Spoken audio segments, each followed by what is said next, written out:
Desde Fiscalística Entorno 2019 para COEM-TV y Coffee Low, soy Rodolfo Guerrero Martínez y qué gusto que nos dé un poco de su tiempo el doctor Fernando Agraz. Muchas gracias a ti. Darnos un espacio. Gracias a ti por la invitación y un gusto poder platicar con todo tu público, señor Rodolfo. Hablando de dos temas en lo particular que causan demasiada controversia y demasiados puntos de vista y análisis, que justamente defraudación fiscal y por otra parte lavado de dinero. Comenzando con la defraudación fiscal, ¿qué nos puede decir al respecto? Mira, Rodolfo, ha habido un mar mediático de confusión en este sentido, porque realmente hablarlo jurídicamente o técnicamente penal, nos quedaríamos incompleto. El lavado de dinero puede tener 4 perfiles: penal, financiero, fiscal y el de la nueva ley que lo estamos considerando administrativo o comercial. En el tema fiscal, el lavado de dinero no abona, es decir, no integra los elementos del delito de defraudación fiscal, y defraudación fiscal tampoco aporta elementos para el lavado de dinero. No son las figuras delictivas, no son los comportamientos, es el botín. ¿Sí?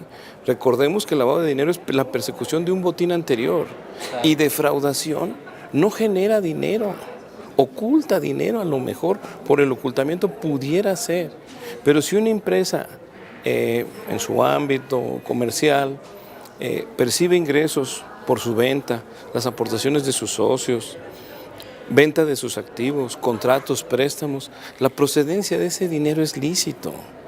Después, en el momento que cometiera defraudación fiscal, algo indebido que hiciera, ese mismo dinero no tiene un cambio de perfil en el cual, digamos, ahora se convierte en el botín de un delito, ¿sí? Está la pugna entre señalar si defraudación fiscal es un delito patrimonial o es un delito del derecho que tiene el Estado de percibir ingresos.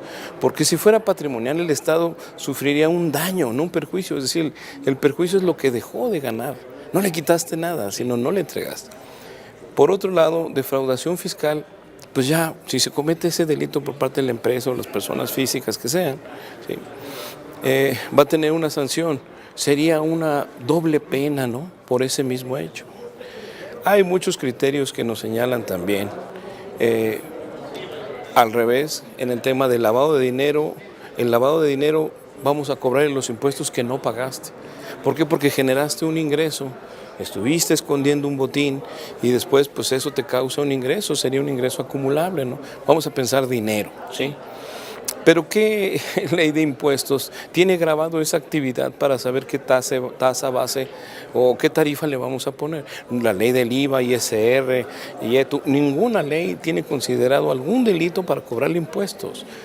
Más aún, hay un tratado internacional, el Tratado de Viena, en el cual hay una restricción a cobrarle impuestos a los delitos, ¿no?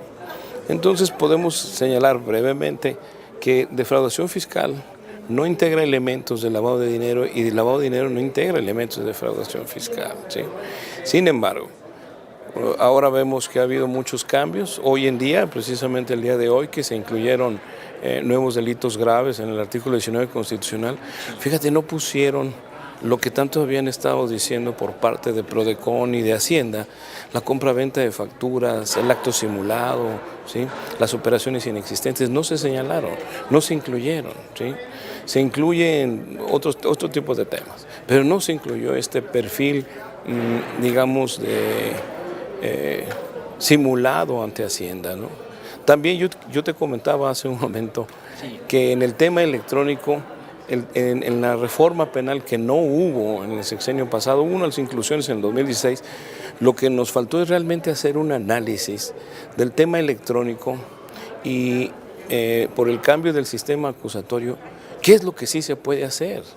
Porque desafortunadamente llegó la encrucijada del cambio al sistema acusatorio y los ministerios públicos, pues fiscal, no estamos capacitados. Esto lo hablo como compañero de la Procuraduría, ¿sí?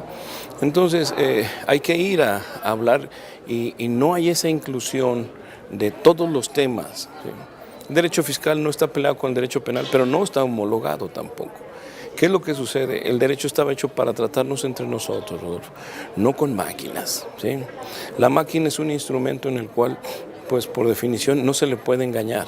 Lo que se puede hacer es utilizar Y por ejemplo, el delito de defraudación fiscal necesita el engaño. Y si tú haces toda tu contabilidad y versas toda tu información en la máquina, ¿en qué momento hablaste con alguien de Hacienda? En los temas de prescripción, en los años 90, finales del siglo pasado, y fíjate, un siglo, ¿no? Ya hablamos del siglo pasado. Hubo una pugna por el tema de prescripción. ¿Cuándo empezaba la prescripción? Y hubo criterios muy desafortunados en los que se señalaba que sí se daba la prescripción porque la conducta quedaba suspendida en el tiempo hasta el momento en el que Hacienda se diera. Cuando el delito se había cometido 6, 7, 8 años atrás, olvídate de 5. Porque son 5 años fiscales, luego tengo un conocimiento del delito y delincuente y échale 3 más. ¿Sí? Entonces, qué difícil era señalar ese punto. Actualmente, el reto, yo creo, no solamente de la autoridad fiscal, sino de todo el Congreso, es definir realmente cuáles son los elementos electrónicos, cuál es la vida electrónica que tenemos, ¿no?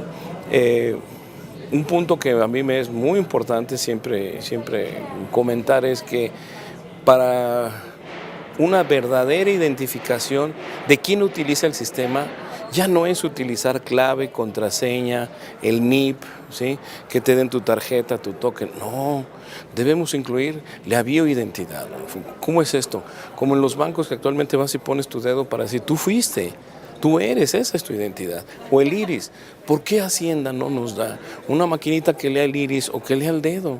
No son caras, y menos a granel, no menos a mayoreo. Claro. De esa manera sabrías bien quién hace los actos. ¿Por qué no incluir en las revisiones que siempre vaya el visto bueno del administrador o del presidente del consejo? Para dejarnos de toda esa problemática, todo ese tipo de cosas, ¿sí?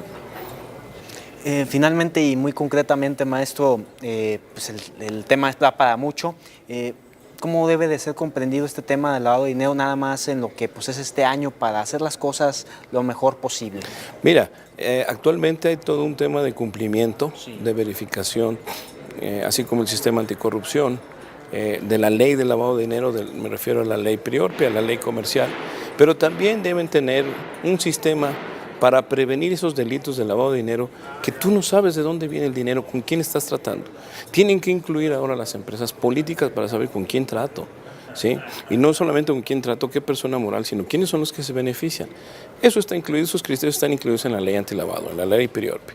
Pero también podemos incluirlos en todas las actividades, que es un tema de corrupción. No pensemos que solamente la corrupción es dar dinero a gente del Estado, un policía, en una licencia o en algo. No.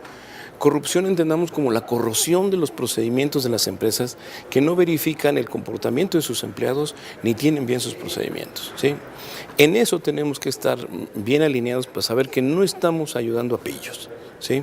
Sean delitos graves de terrorismo, de los que esta globalización del derecho nos ha obligado a formar parte, sino también de aquellos que pueden ser menores, estarle comprando autopartes o cosas robadas, ¿no?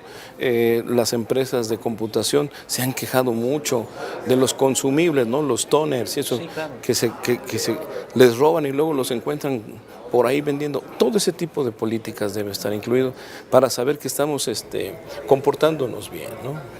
Gracias por su tiempo, doctor Muchas Fernando gracias Aldaz. a ti. Gracias a ti. Desde Fiscalística en torno a 2019.